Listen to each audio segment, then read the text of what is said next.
Vamos a ceder el micrófono a quien nos va a poner la palabra.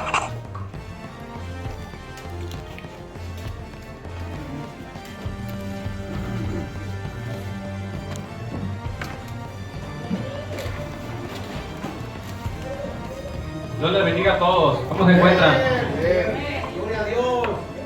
Gloria a Dios. Dios bendiga sus vidas, de todos los que se han hecho presentes en esta tarde. Hemos estado estudiando el capítulo 12 de Marcos y nos remontamos la vez pasada a aquellos tiempos donde se presentó ese acontecimiento y hubo un encuentro entre Jesús y sus discípulos.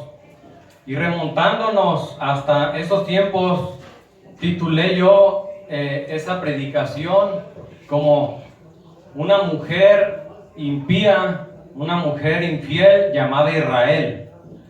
Y íbamos a ver, les dije, el pasado, el presente y el futuro de Israel. Entonces, vimos el pasado y el presente, ahora vamos a ver el futuro de Israel.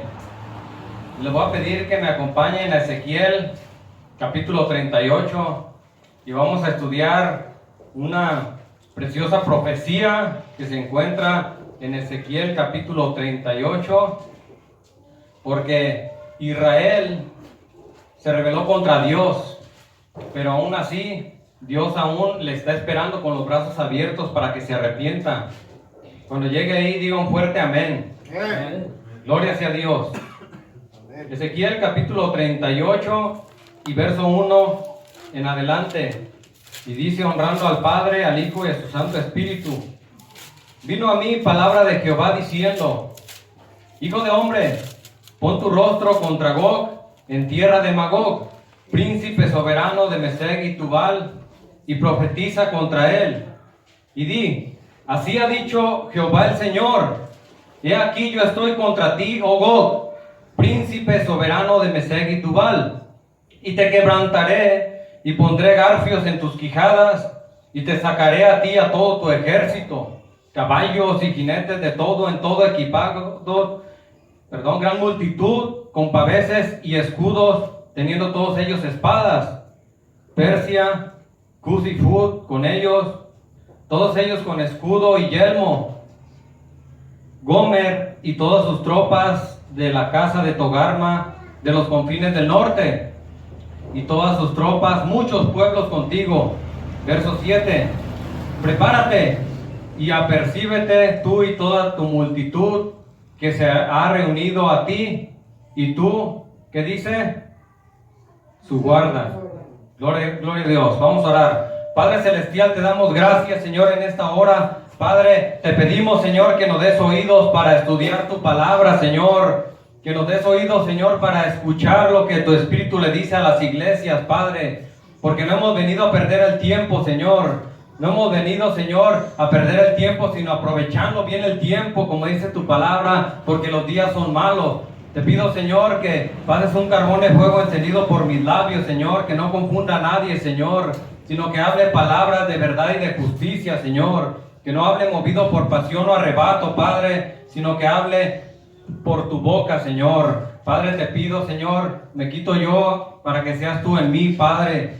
Mengo yo, Señor, para que tú seas glorificado en esta hora, Señor, y queremos aprender de ti, Señor. Cancelamos todo ataque satánico que se levanta contra esta iglesia, Señor, porque ni las fuerzas del infierno prevalecerán contra tu santa iglesia, Señor. Padre, te pedimos, Señor, que nos des un corazón humilde, Señor, para captar tu palabra, Señor, y que seas glorificado en medio de tu pueblo, Padre. Te lo pedimos, Señor. Glorifícate en esta hora, Señor. Padre, te pedimos, Señor, que sigas bendiciendo a cada uno de los que se encuentran aquí, Padre, porque han tomado a bien venir, Señor, a estos atrios, Señor, porque dice tu palabra que es mejor estar un día dentro de tus atrios que 1000 fuera de ellos, Señor. Por eso nos hemos gozado en la alabanza, Señor, y nos vamos a gozar en tu palabra, Señor, porque es vida y paz para aquel que la escucha y más para el que la pone en práctica, Señor. Gracias te damos y me pongo en tus manos en frente de este pueblo para honrarte y glorificarte en el nombre de Jesús.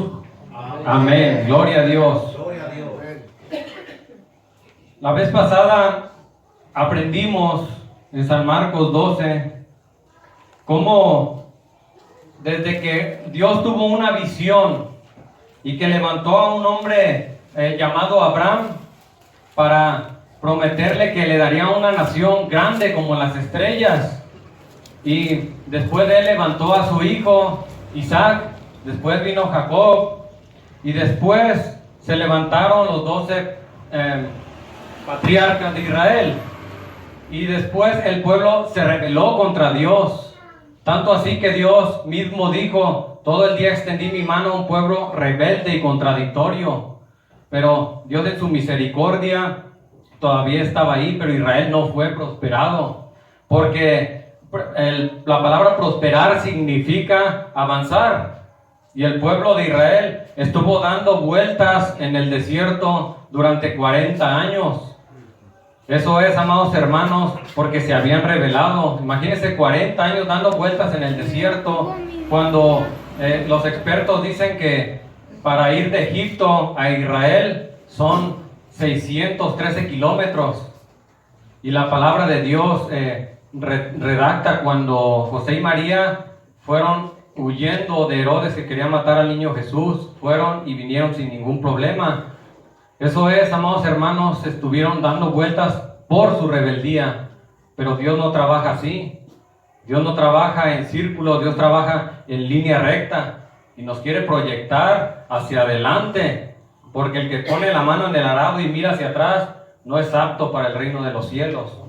Entonces, ya en el capítulo 12 de Marcos y verso 9, Jesús les pregunta a los líderes religiosos de esa época: ¿qué hará el Señor, el dueño de la viña?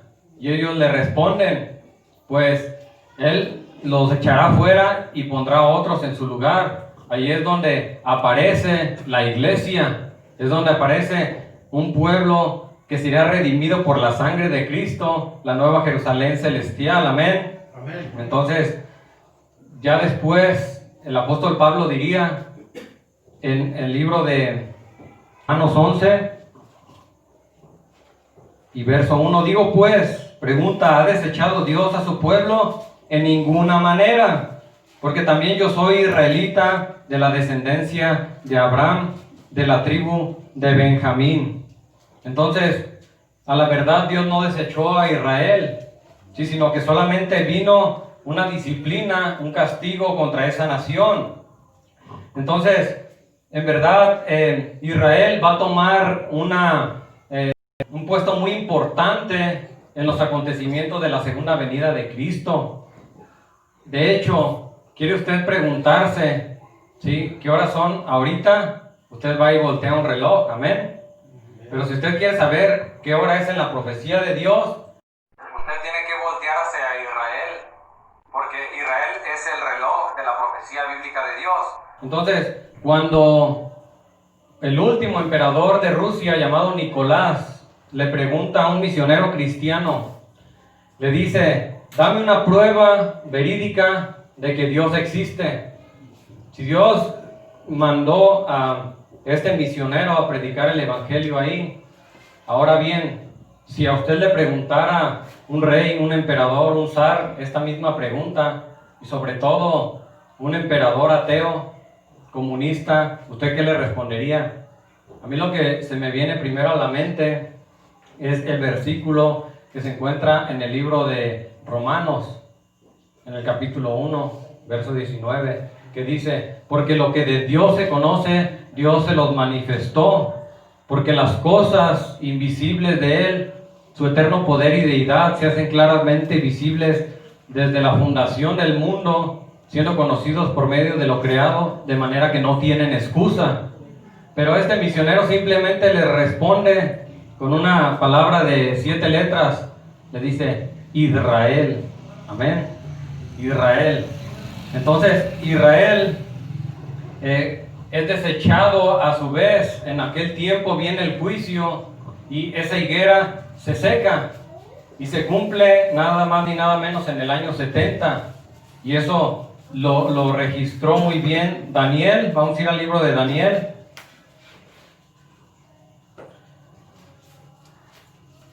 porque Daniel redacta proféticamente también, en el capítulo 9, cómo sería arrasado Israel desde sus cimientos.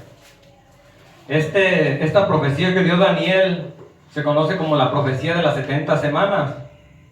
De hecho, si usted quiere enfrentarse con un judío de esta época y usted quiere comprobar que Jesucristo es el Mesías, aquí está una de las pruebas más grandes. ¿Sí?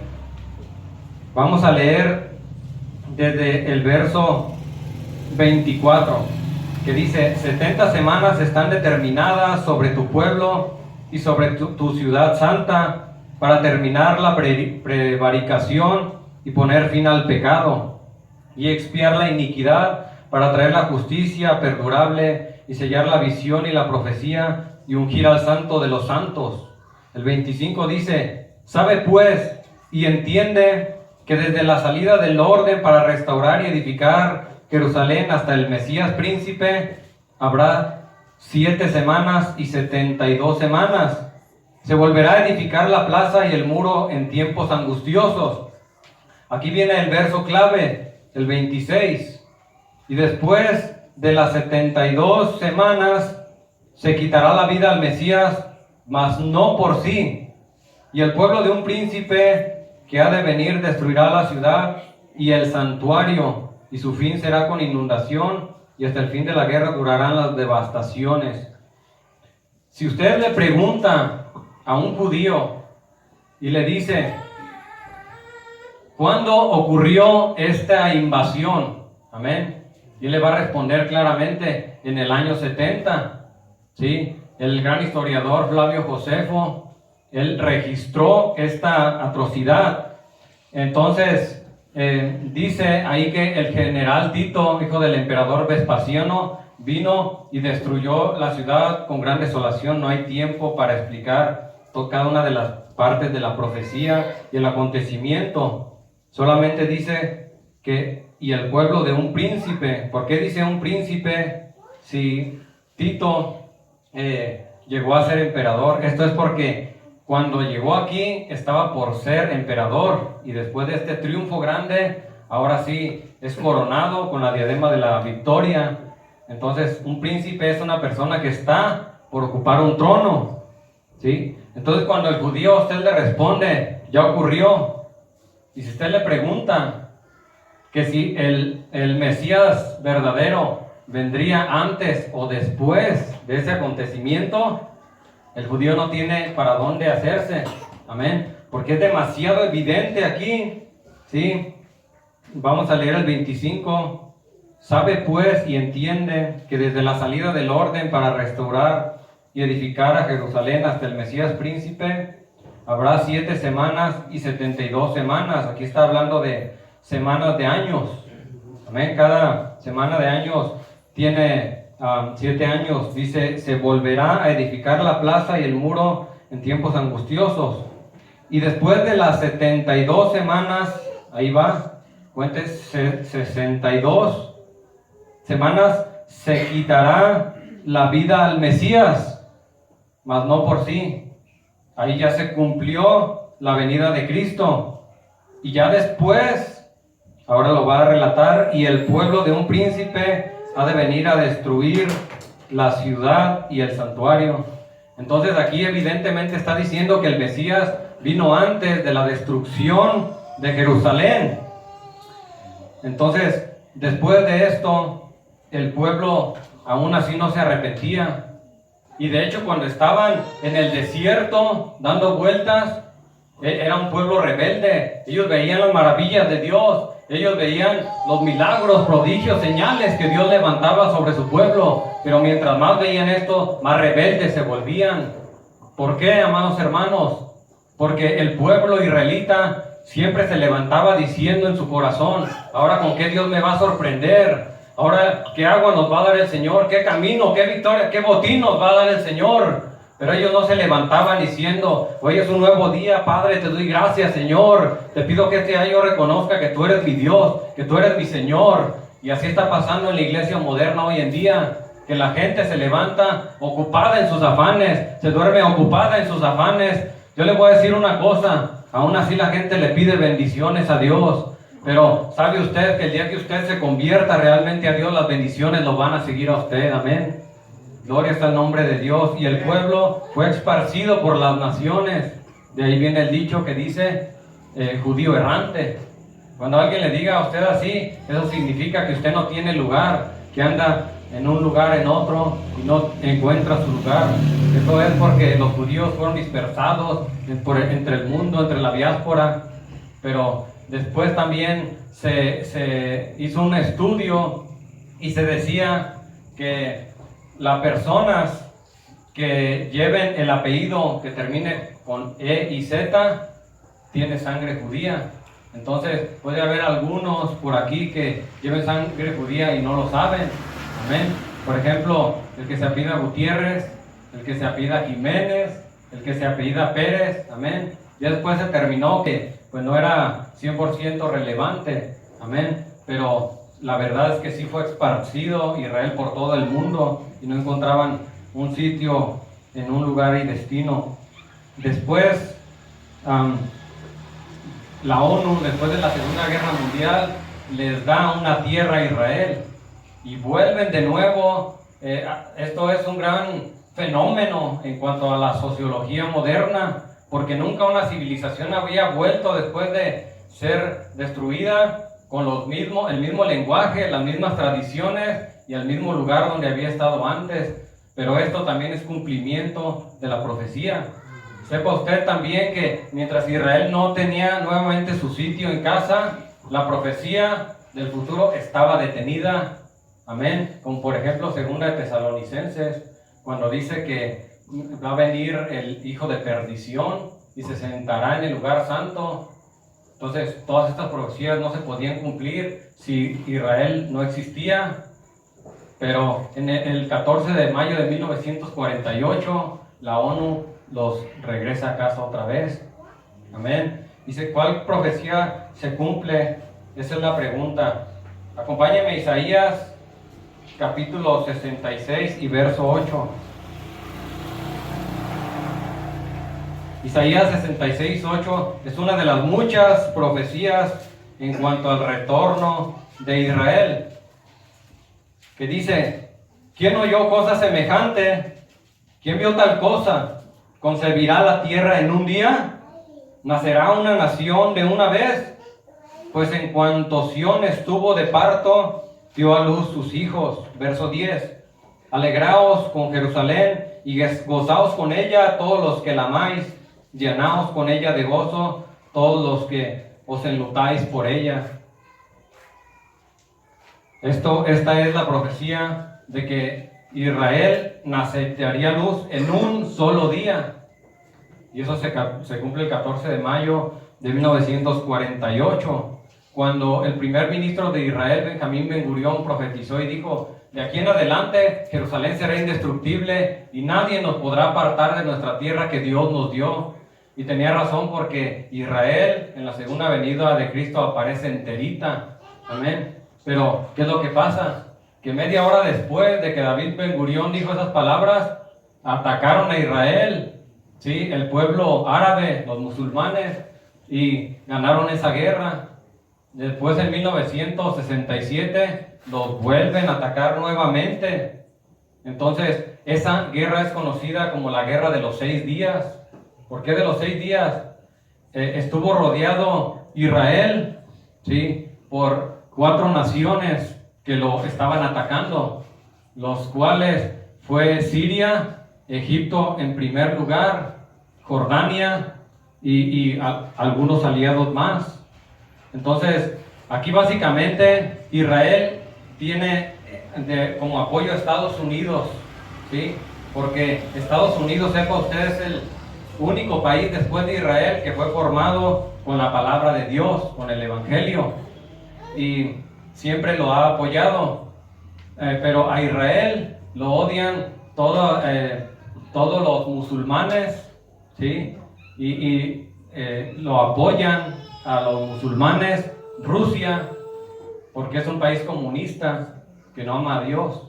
Entonces siempre los intereses económicos de por medio, ¿sí? Porque también, por ejemplo, China apoya a Rusia, porque es un país también ateo comunista.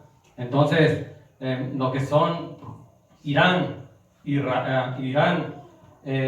China y Rusia parecen una trinidad satánica, ¿sí? Porque Rusia le provee armas a los musulmanes, ¿sí? Los musulmanes son los que atacan a Israel. ¿Y quién es el que apoya, dijimos, a Israel? Estados Unidos. A Estados Unidos lo apoya también con las armas. Pero, ¿qué es lo que pasa en esa guerra de los 6 días? Se ve atacado, ¿sí?, por un general llamado Gamal Nasser de Egipto. Entonces, lo que se estaban peleando eran unas tierras que se llaman los Altos del Golán, que se encuentran en frontera entre Siria y Israel. Entonces, el primer día, ¿qué es lo que pasa? Que la Fuerza Aérea de Israel se sube a sus aviones en la madrugada, y hasta este momento los israelíes son los mejores pilotos del mundo. Ni los americanos, ni los MiG de los rusos se comparan a la destreza que tienen los israelitas. Y los israelitas traen los aviones F-16 de los americanos. Entonces comienzan a bombardear y destruyen toda la fuerza aérea en ese día, en el día número 1. Y después comienzan a gobernar por el aire, y a los otros no les quedó más remedio que subirse a los tanques. Para el segundo y tercer día también Israel por tierra vence, y para el día viernes ya se encontraba llegando a la capital misma de Egipto, y no les quedó otra más que rendirse a los musulmanes. Entonces hubo un general famoso de Estados Unidos que se llamó el general Schwarzkopf. Este general es el que dirigió la guerra del Golfo, cuando se juntaron 42 naciones para sacar a Saddam Hussein de Kuwait. Y este general dijo estas palabras antes de morir. Él dijo: yo soy un general de 4 estrellas, graduado en la Universidad de West Point, Estados Unidos. Conozco todas las tácticas de guerra de Napoleón, de Alejandro Magno, y nunca he visto una guerra más milagrosa que la de los 6 días. ¿Y saben por qué ganó Israel la guerra en 6 días? Porque al 7º tenían que descansar. Gloria a Dios. Entonces, Israel siempre está en constante acechanza de fuego. Amén.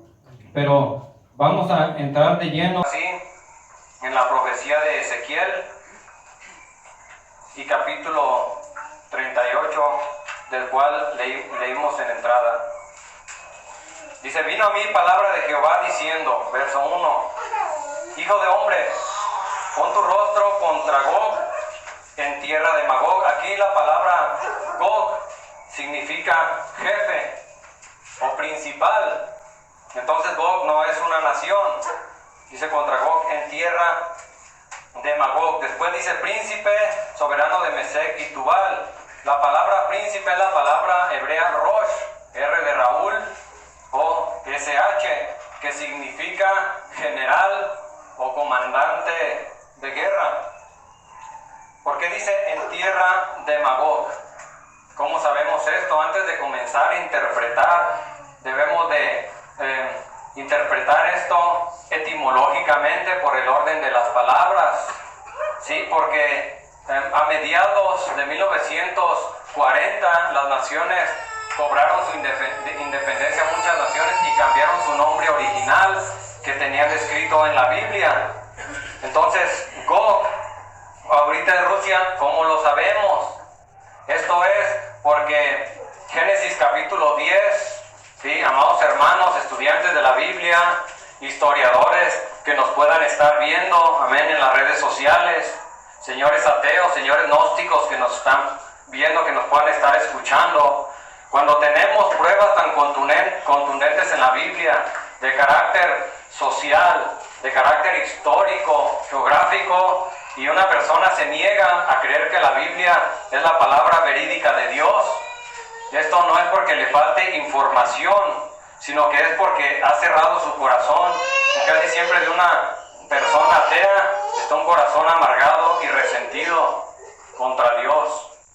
Y otras veces es porque es una persona que se encuentra moralmente vacía también y no le conviene venir a Dios, dijo Cristo, para que no sean puestas en manifiesto sus obras. Entonces, el capítulo 10 de Génesis es conocido como la fundación de las naciones, porque de hecho de los 3 hijos de Noé viene toda la raza humana, ¿sí? De Jafet vienen los anglosajones, ojos azules así como yo. De Sem vienen los del Medio Oriente, por eso son conocidos los israelíes como semitas, ¿sí? Y de Cam vienen los africanos, principalmente los de Canaán. Por eso sabemos que la cananita, ¿sí? Que de la cual predicó mi hermano Chilo, era una mujer morena que se arrimó con el Señor. Ahora bien, Magog, ¿sí? Los magogitas, de ellos descienden los escitas. Y los escitas fueron conquistados por los godos, que eran germanos. Y esa región donde ellos fundaron, ahora son las naciones que están a un lado del Mar Negro, del Mar Caspio, que son Turkmenistán, Kirguistán, Ucrania, etcétera, etcétera. Y todas son musulmanas, con excepción de Ucrania. Ahora bien, dice después, ¿sí? Porque Gog básicamente es lo que se conoció como la Unión Soviética de Repúblicas Socialistas Soviéticas. Dice el verso 3, y di así, ha dicho Jehová el Señor, he aquí, yo estoy contra ti, oh Gog, príncipe soberano de Mesec y Tubal. Tubal hoy en día es una región que se llama Tubals, ¿sí? Que es una región siberiana al norte de Rusia. De hecho, la palabra Gog, príncipe o principal, recordamos la historia también de Rusia, ¿sí? Cómo se levantó Lenin, ¿sí? Después de la filosofía marxista, se levanta Lenin y después viene Stanley, quien libró la Segunda Guerra Mundial contra Hitler. Y después de él se levanta Nikita Khrushchev, quien puso misiles en Cuba. Yo no sé si los de la edad de Millo en adelante recuerdan, ¿sí? Que el presidente Kennedy sabiamente le dijo, o sacan los misiles de Cuba o nos enfrascamos en una tercera guerra mundial. Gracias a Dios no hubo guerra, solamente fue guerra fría. Se conoce como guerra fría porque no hubo ni un solo disparo, era una guerra tecnológica. Después vino Gorbachev, que con su filosofía comunista, él mismo declaró después que en esa filosofía comunista había sido un desastre, y lo dijo desde el Vaticano. Dice, nosotros quebramos como nación porque sacamos a Dios de nuestras vidas y de nuestro país y nos aislamos del mundo. Entonces, ahora se le dice a este príncipe, ¿sí?, que el Señor está contra ti. Le dice en el verso 4, y te quebrantaré y pondré garfios en tus quijadas y te sacaré a ti y a todo tu ejército, caballos y jinetes de todo en todo equipados. Amén. Pero el verso que nos interesa más desglosar es el verso 5, donde nos da la lista. Y todas estas países que va a mencionar aquí se están alineando precisamente en este tiempo. La iglesia de Dios está pensando en los afanes, la iglesia de Dios está ocupada en los negocios y Dios está a punto de venir a su pueblo. La pregunta aquí es, ¿estás preparado para enfrentarte con tu Dios? Amén. Dice el verso 5, Persia, ¿sí? En 1935 el Shah de Irán le cambió el nombre de Persia a Irán. Irán en el capítulo 10 de Génesis aparece con el nombre de Elam, y Elam es principalmente donde se encuentran las mayores cantidades de uranio 235 y plutonio, que son los elementos básicos para formar la bomba atómica. Entonces Persia, Kuz y Fud. Kuz son los países del norte de África, como les venía diciendo. de la descendencia de Cam, que vienen siendo los países principalmente del norte de África, lo que viene siendo Etiopía, lo que viene siendo Libia, la Libia antigua, donde el emperador Creso decía la leyenda que todo lo que tocaba se convertía en oro. No es cierto, pero era tan rico que eso se solía decir de él. Pues también la Libia actual, donde hace un tiempo se sacó al terrorista Muammar Gaddafi. Entonces es Etiopía, dice, todos ellos con escudo y yelmo. Cuando pasó esto, que se sacó a este hombre, a este personaje, es cuando se formó la OTAN. En 1949 ya estaba la OTAN y se había formado para prevenir que la invasión comunista de Rusia se expandiera, porque los países que los nazis habían tratado de dominar, como estaban debilitados, entonces se podría ampliar más todavía la Rusia comunista. Entonces la OTAN para eso se formó. Entonces hace un tiempo también donde Rusia invade lo que viene siendo a Ucrania para quitarle lo que viene siendo la puntita de Ucrania hacia el Golfo Pérsico. Le invade para poner una base naval y militar ahí para rodear a Israel. Amén. Esto está oculto para la mayoría de las personas, pero nosotros lo sabemos por medio de la profecía, que para allá se están alineando todos estos países. ¿Y qué es lo que pasa? Que la OTAN no pudo intervenir porque Ucrania no era parte de la OTAN. Ahora bien, todos los países van a pertenecer a un conglomerado. ¿Sí? Por ejemplo, están los Emiratos Árabes Unidos.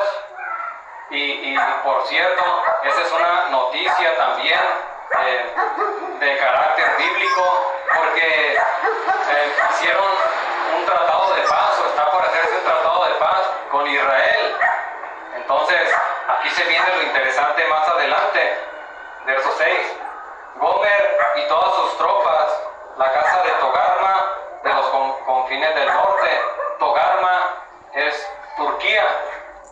Es la Turquía donde era conocida como Constantinopla, y fue donde nació el apóstol San Pablo.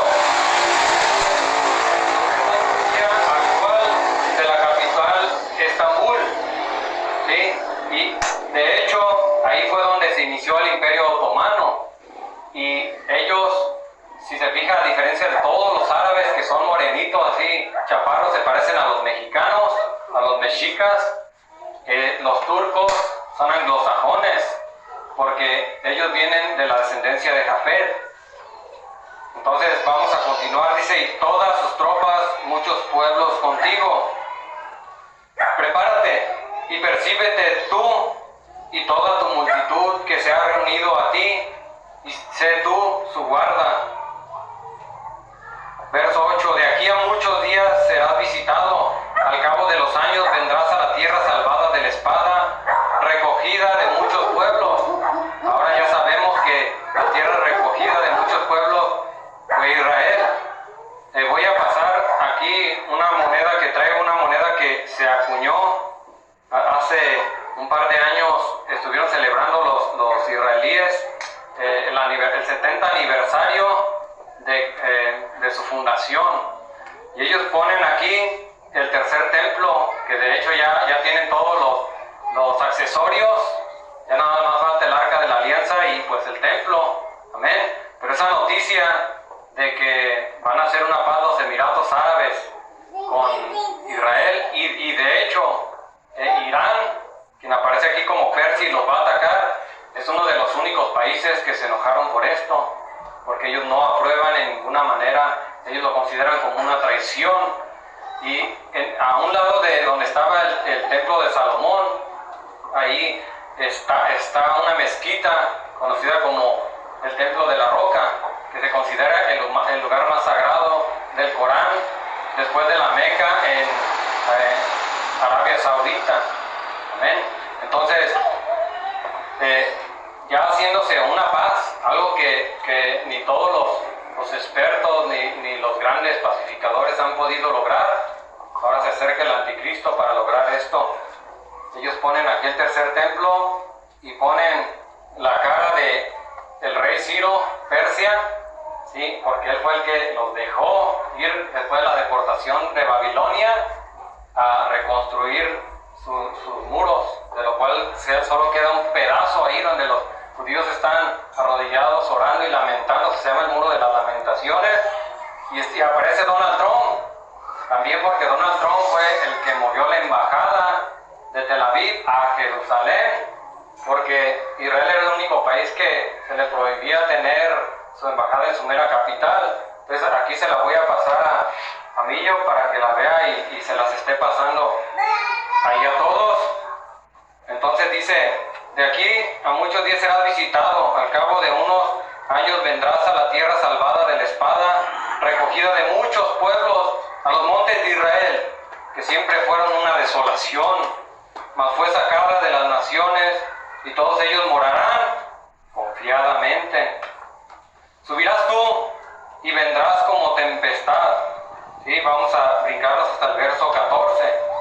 Por tanto, profetiza, hijo de hombre, y di a Gog, así ha dicho Jehová el Señor, en aquel tiempo, cuando mi pueblo Israel habite con seguridad, se repite una tercera vez, no lo sabrás tú.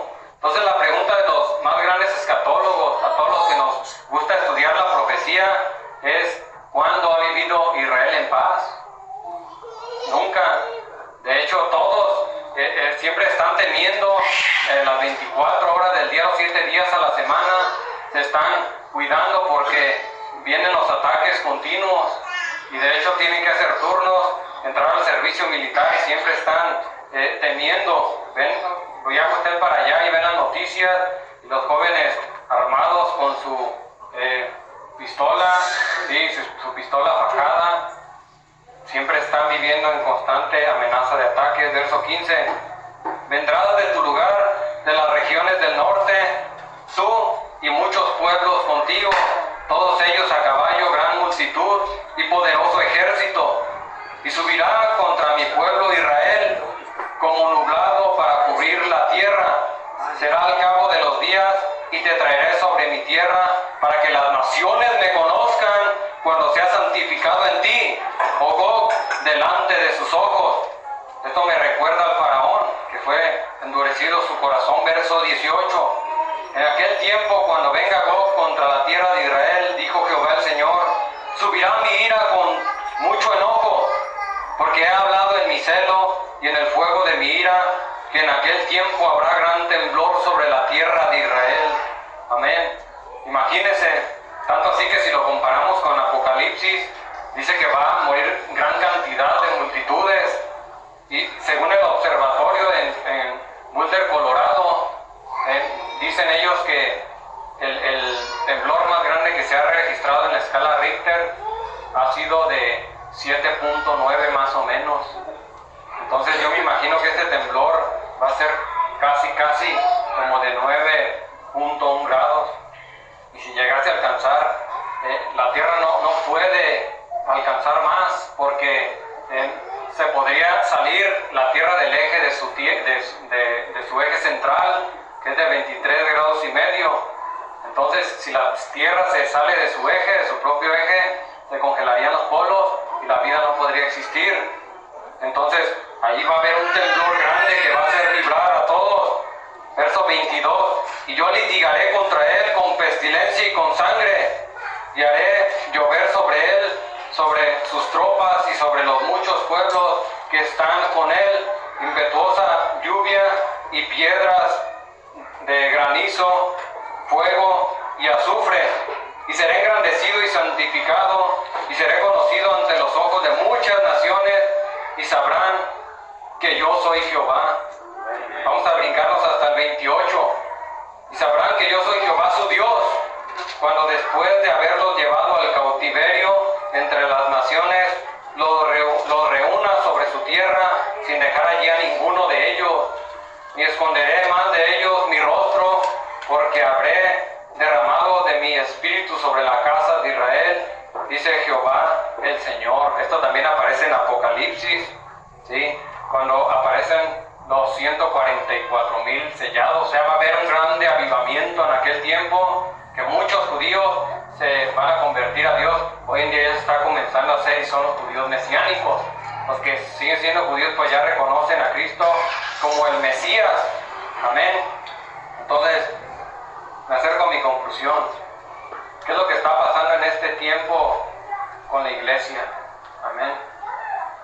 Si el primer ministro de Israel, Benjamín Netanyahu, que por cierto le dio el COVID-19, pues ya se alivió, ellos saben que este ataque está por enfrentarse a ellos, ¿sí? Ellos lo saben. Entonces, ellos van a ser sacudidos también en ese día. Amén. Voy a terminar en Segunda de Crónicas y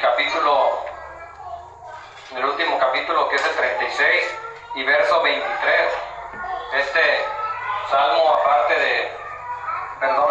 versículo aparte del salmo que aparece en la moneda que les di, este aparece también en hebreo, en inglés, aparece en árabe y en otros idiomas ahí, que dice así, Segunda de Crónicas 36, es el último capítulo antes de Esdras, y versículo 23, que dice, así dice Ciro, rey de los persas, amén. Ahí está acuñado una moneda, dice, el Dios de los cielos me ha dado todos los reinos de la tierra, y Él me ha mandado que le edifique casa en Jerusalén, que está en Judá. Quien haya entre vosotros de todo su pueblo, sea Jehová su Dios con él, y suba. Amén. Vamos a orar. Amantísimo Padre que habitas en gloria, Señor, yo he dado lo que tú me diste, Padre. Te pido, Señor, que este mensaje no regrese vacío, Señor, sino que vayamos, Padre, despertados, Señor. Necesitamos un avivamiento, Señor, en estos tiempos, Padre. Ayúdanos a predicar tu evangelio, Señor, que sea conocida tu palabra hasta el último confín, hasta el último lugar de la tierra, Señor. Porque tú no quieres que ninguno se pierda, amado Rey, sino que todos vengan al conocimiento de la verdad, Señor. Porque tú no te complaces, Señor, en la muerte del pecador, Padre, sino que tú quieres que se ponga a cuentas. Venid a cuentas, dice, y estén a cuentas conmigo. Si tus pecados fueren como la grana, vendrán a ser blancos como la lana, como la nieve. Gracias te doy, Señor, por este hermoso tiempo que me diste, Padre. Yo sé que si estoy aquí hoy parado es por tu amor y tu misericordia que has tenido para conmigo, que me has guardado, Señor. Yo sé, Señor, que si estoy aquí es porque te ha placido a ti, Padre. Gracias te doy, te pido que bendigas a cada uno de mis hermanos, Señor. Y te pido, Señor, que los traigas a casa de vuelta, sanos y salvos, Padre. Porque tuya es la gloria, tuya es la honra, el poder y la majestad sempiterna por los siglos de los siglos. Amén y amén.